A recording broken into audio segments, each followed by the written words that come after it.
onto your domain. Yeah, my domain of Oh, beardy boy. Rings of Power, episode 3. Now, we had a fun week, didn't we, on YouTube? Mate. Exactly. People are mad. I told you. And people that watched last week's episode, I started the episode with, like, I was ready for people to come at us with flame because I knew it was going to happen. I was so ready. So let's be clear here, though. We didn't even put, like, the full breaking down of the episode into shorts because it was, like, an hour that was just... We just addressed, like, the criticism that people have had for the show. Yeah. There was people were livid. There was one guy who was, like, replying to other people's comments for us. It's like, bro, you're obsessed. Take a break. It's exactly what I thought would happen is there was a very loud... I would call them the loud minority because from also looking on the internet, it's been very well received, this show, and Lord of the Rings fans that are just pleased to be back in Middle Earth. Like, I have not spoken to a single person in real life who's not enjoying it. Exactly. I think it's just a very loud minority that are kicking off about a lot of things. Here's the thing, it's like, if you're quite a hardcore Lord of the Rings fan and have been since the first films come out and you've read all the books and you're really into it, I get you wanted a show that stayed true to all that. You were never going to get that. If you don't like the Amazons doing their own thing, don't watch it. Just don't, like, Amazon doing its own thing isn't changing the Tolkien books. Like, it's all still there, it's all the same, it's never going to change. Just because Amazon's doing their own show in their own way doesn't change what Lord of the Rings is. So, like, sure, you've had your moment, you've, like, voiced your anger about the show. Just stop watching it, move on with your life, go back and watch the original films and you'll be happy again. Go read the books of the Second Age. Or maybe accept that it's not what you wanted it to be and try and watch it through the lens of just enjoying it. Yeah. If you can't do that, just don't watch it. It's not worth the stress. But if you're like, okay, it wasn't what I thought it was going to be, let me try and change my expectations and see if I can just enjoy it as a TV show, try that. And here's the but thing. If it's not for you, that's fine. You don't have to like everything. Voice your dislike. But let people like stuff. Here's the thing. Voice your dislike at Amazon themselves. Don't go after the actresses or actors. Or us. And don't go after the fans that are enjoying the show. Just because they enjoy something you don't, doesn't mean you can, like, go at them in the comments. We don't care. We've got things in. We'll just fucking meme you and, like, troll you back. You don't post, like, up to 1,000 videos on the internet and not accept that people are going to get angry at you. So yeah, we got the heat that I knew was coming. There was a moment where I thought it was going to really kick off, like, as I was going to bed the Sunday night, because, like, I had, like, 8 comments just as I was going to sleep. I was like, this could be chaos when I wake up, but fortunately there was no more. But overall, like, my brother-in-law, very much into Lord of the Rings. He's read the books. He watched our episode and he was messaging me. And we joked about the fact that I messed up the rings and who gets what rings. Got that the wrong way around. But you got the numbers wrong. I got the numbers right, but to the people wrong. Okay, got you. But it is what it is. Episode 3. Now, this is a week ago from you listening to this. So trying to recall this. I should have probably rewatched it, but I watched it I think on Tuesday, and even I've forgotten everything. Not everything. We didn't get any more of Khazad Dûm or the dwarves or what's going on with that, which was a little bit good. I wanted more of that, but I get it. That's because you're a huge dwarven nerd. Yeah. We saw. Now I'm going to try and remember this from. I don't remember how it opened. I think it opened with. Oh, so the end of episode 2 was Galadriel looking up at some ship that was saving them. No idea who it was. That's how it cut. We start with them on the ship, in the hold of the ship, like somewhat unsure if they're prisoners or what, with her new human friend who she doesn't really know much about, who was also a castaway. The Halbrand? I think that's how you say, yeah. Halbrand. I think just Halbrand. Yeah, I'm trying to think if there's a second day or not. Is it Halbrand or Halbrand? I think it's Halbrand. That guy. Which I will say, Halbrand is not someone from the books. So this is an Amazon character. Yeah, he's got some anger problems.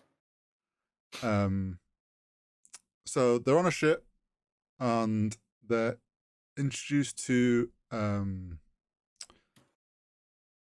The captain. Yeah. Elendil, who we'll get to how he fits into the books later, but they arrive at Numenor, which Gorgeous. Beautiful looking city. It looks so gorgeous and vibrant and like paradise because it's basically the Atlantis of Lord of the Rings. So let me just make sure I kind of understood like this island. Yep. So during the war, basically all humans stood with Morgoth. The humans who live on this island are the descendants of the humans who fought with the elves. Yeah. So humans, it seems, as I've looked more into it, humans in the south, there was a lot of them that stood with Morgoth, and there was humans that didn't. And the humans that didn't and fought alongside the elves then gave them this island, and like basically gave it to them, and they set up there, and it obviously flourished. You'll have noticed, whether you picked up on it, like it's like the huge statue that looked very welcoming, probably gave you similar vibes to the ones we see besides the river in Lord of the Rings. Yes. So Numenor is Atlantis. There, I don't know if you. I don't know if it's going to be in this season. Numenor is a pretty important thing in the Second Age, and Gondor and there's another city and I forget its name, but Gondor and the city which was where those hand statues were, that was all like broken in Lord of the Rings, are built by some people from Numenor that went back to Middle Earth and settled. So that's why there's like a visual similarity there, which I know some Lord of the Rings fans will probably have picked up on that didn't know that. But Numenor is not very welcoming of elves anymore. So is this just kind of as they've grown up, they've like the story's been retold and like younger generations have gone, elves kind of seem like dicks, by the way. I think it's a bit of a sort of like identity crisis of we've flourished, but there's still this kind of feeling of like, well, this was just given to us by the elves, but we don't need the elves. And this like sudden sort of dislike that the elves will live forever and they think they're superior, which, well, I mean, yeah, was the island really theirs to give? Yeah, the elves, like, so something that I don't think I'm explained very well is the elves are descendants of gods. So it's essentially like the original elves, generally, in a way, built, like, just brought that land up from the sea. Like when the world that Middle Earth is set in, like, was created by the gods, they like pulled that land up out of the sea and made an island. So essentially, like, yeah, the elves can give it away. That's like, I don't know, bro. That sounds very colonist. And as English people, we must be careful in this territory. True. But yeah, so we saw she met the queen and wasn't very well received. Didn't read the room very well. Yeah, I'm not sure if I'd be walking into an island where people clearly aren't a fan of me going, I demand a ship. Yeah, which obviously Halbrand being a bit more savvy with, I guess, human culture and how humans having are. Two brain cells to rub together. Yeah, like talked them out a bit and gave them chance or whatnot, and we saw all that which I thought the way that the visuals of Numenor, the way that it's looks and presented and all the set, like, visually looked stunning. I actually quite enjoyed like the whole interaction between how Elendil seems to be more favorable towards. I mean, his name is literally Elf Friend. Well, yeah, as we find out, he is descendant from a family that were from Middle Earth and essentially fought alongside the elves and is an elf friend. Shows that there is still some people on Numenor that clearly do still have favor towards the elves and don't hate them like they're being told to. Which we saw that interaction when Elendil found Galadriel trying to steal a ship or thinking about stealing a ship. Planning her escape. Yeah. And then they went off out of the city, which this has been a bit of a talking point on the internet of this shot of them on horses going along the beach, and it was like slow-mo, and it was kind of a bit like, this is where I kind of agree on some of this one little bit of hate that this episode got, which was more just like, it kind of felt a bit weird and unnecessary. Yeah, I do get that. I was like, I don't really get the need for this shot, but okay. Unless they're going to try and force a romantic story, but that'd be a bit weird. I don't know. No. Like, I wonder if they're just trying to play into like the horse sort of iconography, because I'm pretty sure in the film she creates the waves that look like horses, right? And I'm pretty sure. Oh, so maybe that's the elves. That up. So whether they're trying to just play into the fact that elves and horses have this, I don't know. But it was a cool shot, but it just felt a bit out of place. But they go to like a old library, and that's where she finds out and discovers that the symbol that everyone was talking about was Sauron's symbol, or she thought was the Dark Lord's symbol, was actually a map. And as we discussed last week, the Southlands are becoming Mordor. So this is what I wanted to mention quickly, because this is a good time. This village that we've been seeing, the human village, where our elf friend Alonde, who's been kidnapped, where he was stationed. Yes. Yep. Apparently you can see Mount Doom in the background of a couple of shots. Oh, possibly. Or a mountain that people are convinced is Mount Doom, to try and show people, yeah, look, the evil is spreading, that's Mount Doom. I haven't actually gone back, but that's probably true. It's probably a large mountain that is essentially like, look, this is Mount Doom. Yeah, it's kind of like just a mountain stood there by itself, like centre shot, but in the background. And like when I saw the screenshot, I was like, oh yeah, I'm surprised. That kind of makes sense with everything we know at this point. Yeah, so I think what we were saying last week, and I was bringing up that the villages seem to be in the Southlands, and to the east is where this evil is coming from, which, I mean, still, they could be down the south, and to the east is where that whole area is what becomes Mordor. And they use that symbol, and you can see it on the map, and it like pans out and shows you that's the mountain ranges. And yeah. So then I think we leave that and we go to our elf friend who's been captured, being dragged along under some shade with people working, and then he gets chucked in with a couple of his other elf friends from... I'm not sure how I feel about the first black elf we see ending up being a slave. I'm just going to throw it out there. I hadn't even thought about that, but I don't know if it's necessary. I guess people haven't really questioned that, because it's like the orcs did enslave people, and like... Yeah, no, don't get me wrong. But when there's been so much backlash about just elves being black full stop... Yeah. To have the black elf become a slave, I'm just kind of like... True. I've got a horrible feeling and I'm not generalising here, there's some just dickhead who sat there and gone, yeah, good, fuck that elf. And I'm just kind of like, there's probably some racist who's got really happy about the fact that the one black elf has ended up being a slave.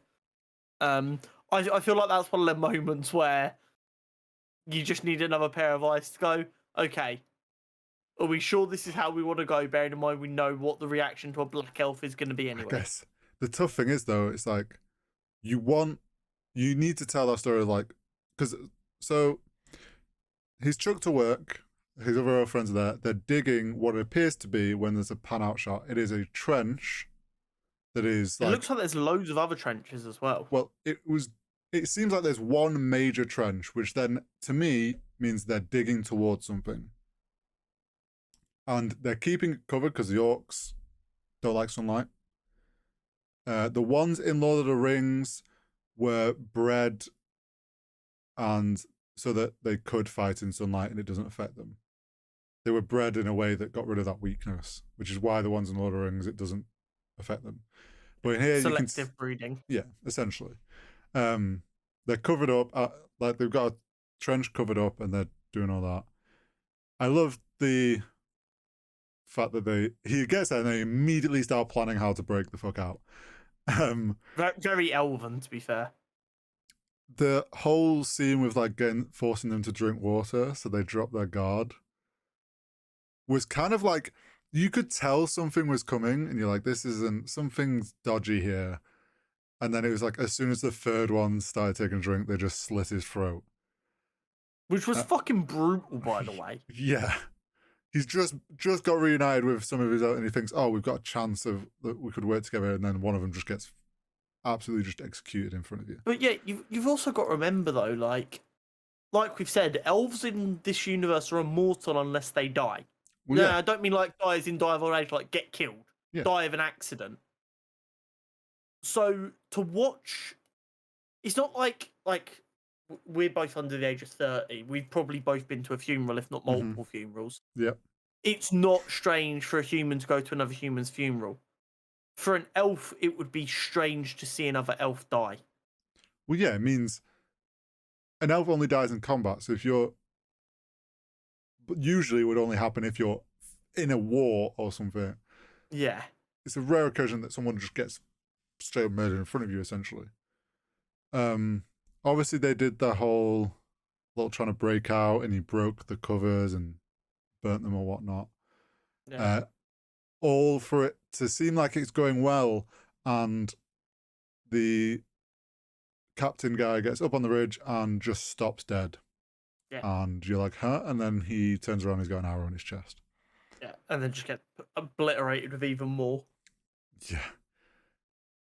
There was one comment I saw online, which was like, if you paused on that and looked at the arrows are like perfect feathered arrows, which doesn't scream very orc.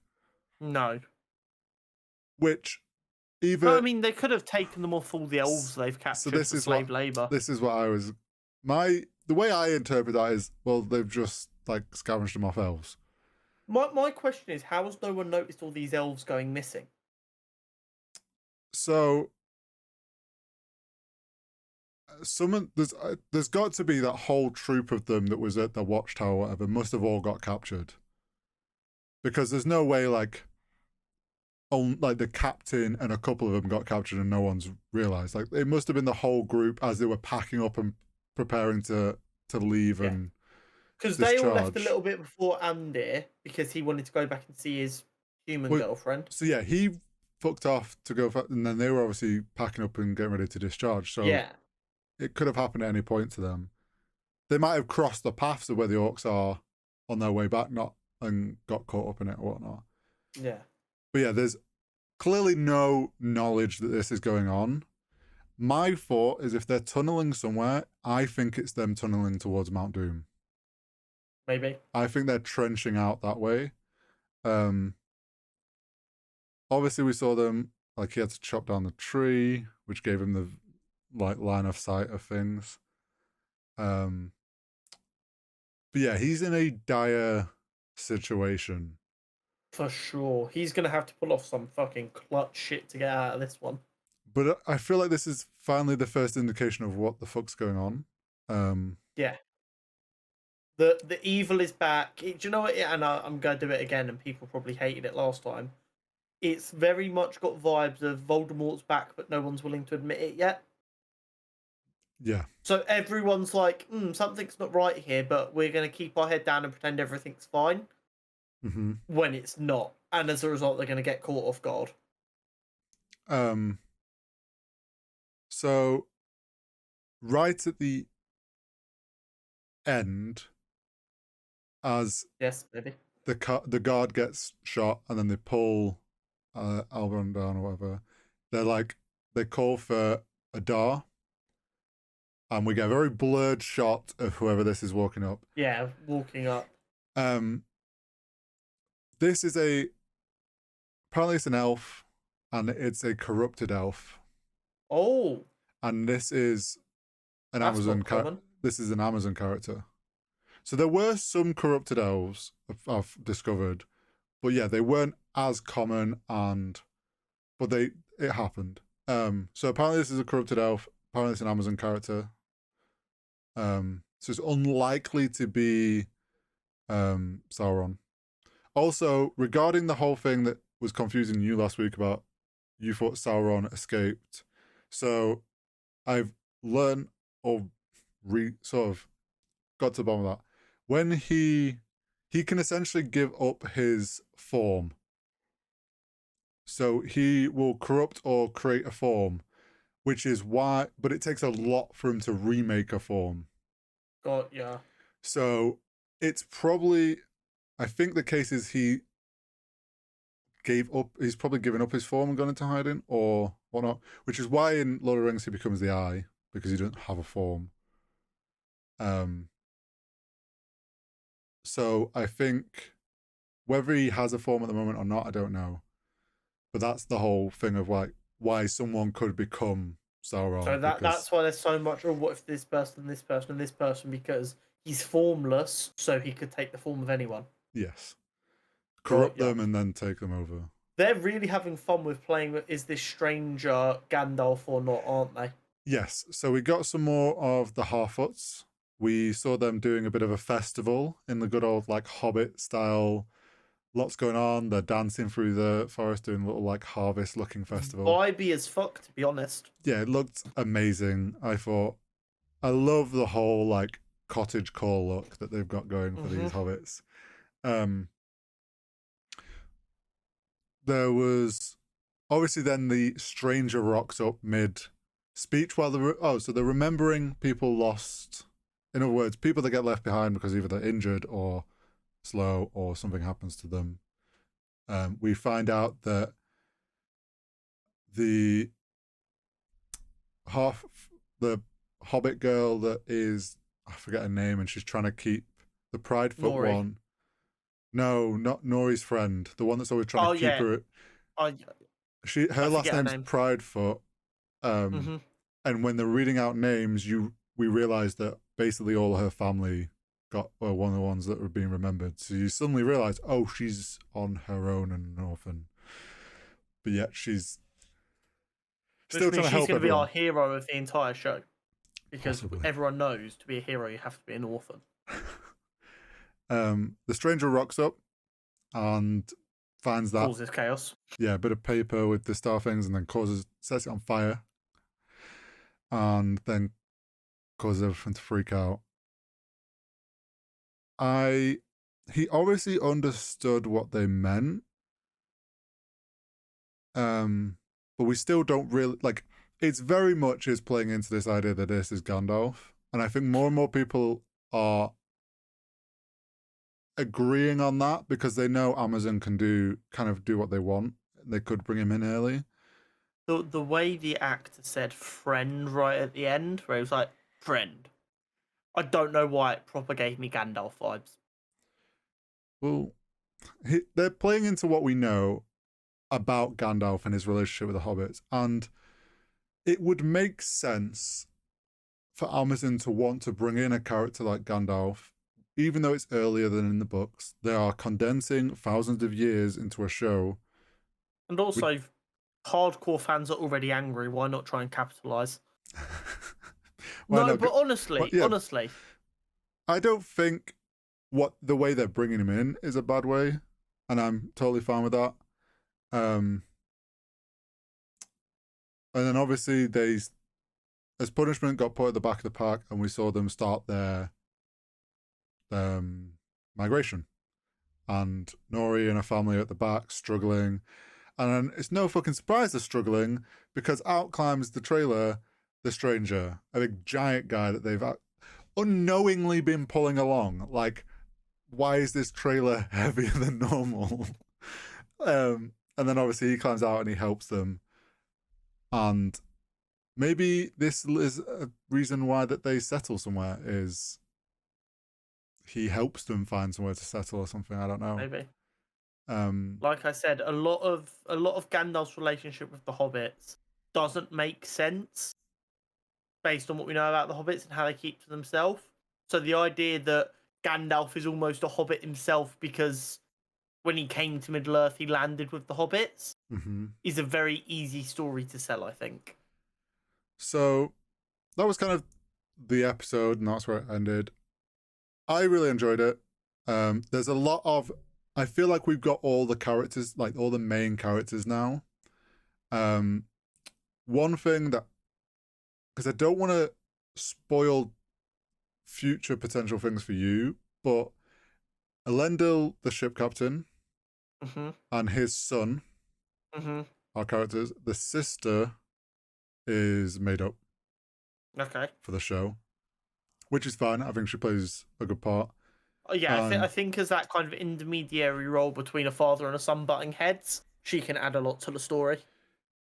People will probably remember Elendil and his son's... what's his son's name? I forget. Something, it begins with an S, I think. But in the start of the first Lord of the Rings, when they're going over the fight against Sauron, Elendil is the one fighting Sauron in that big battle, who then dies, and then his son picks up the sword and cuts the finger off. And then his son is the one who doesn't chuck the ring in Mount Doom and leaves with it and then gets corrupt and loses it in the river anyway.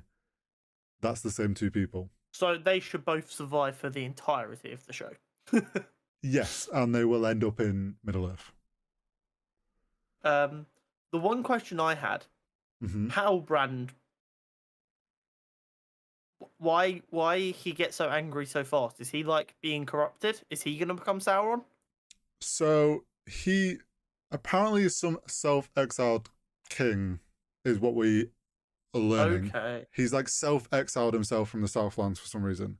It seems like he is the king of the Southlands, which then makes people think that potentially his family or something stood with Morgoth, and maybe he didn't want to be involved in that or whatnot. What reason for him self-exiling himself, we don't know. He quite clearly is going to play some important part into that, whether he gets corrupted, whether he becomes a friend of the elves. Because he had a pretty dark rage to him there, where it seemed like it was almost possessed.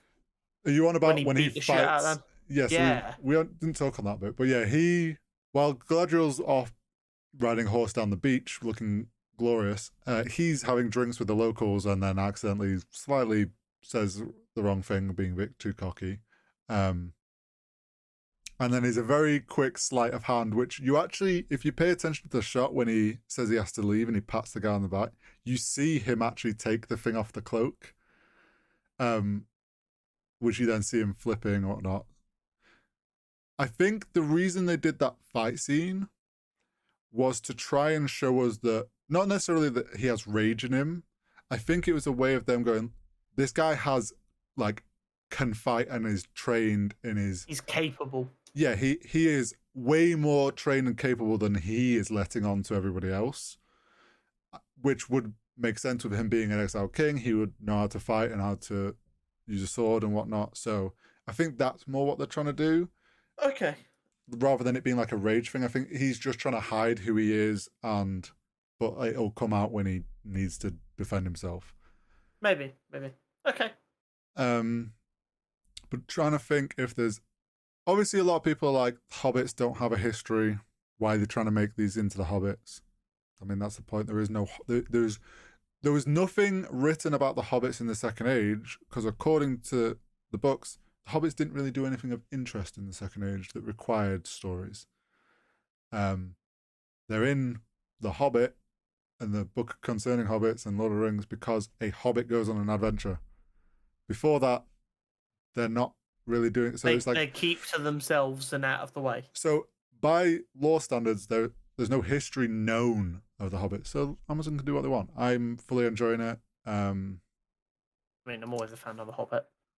There was one theory that I'm not sure if I agree with, but I thought it was an interesting one, which was about the stranger and that shot we talked about last week of the meteor coming over, and it showed the four different shots, five different gradual. I think there's like four. Yeah.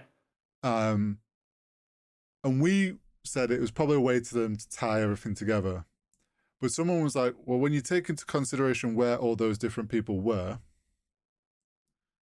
they're not close to each other on the map. What if this is the four different wizards arriving at the same time, and we've only been introduced to one of them? Maybe. And it was like, which I think it'd be a bit much. I think Amazon was trying to just tie all the storylines together, but I thought it was a cool idea of like, potentially there is... It's a cool notion. I feel like we would have at least seen more than one of them if that was the case, though. Yeah, unless they're really trying to like... How many episodes is the series supposed to be? I don't remember.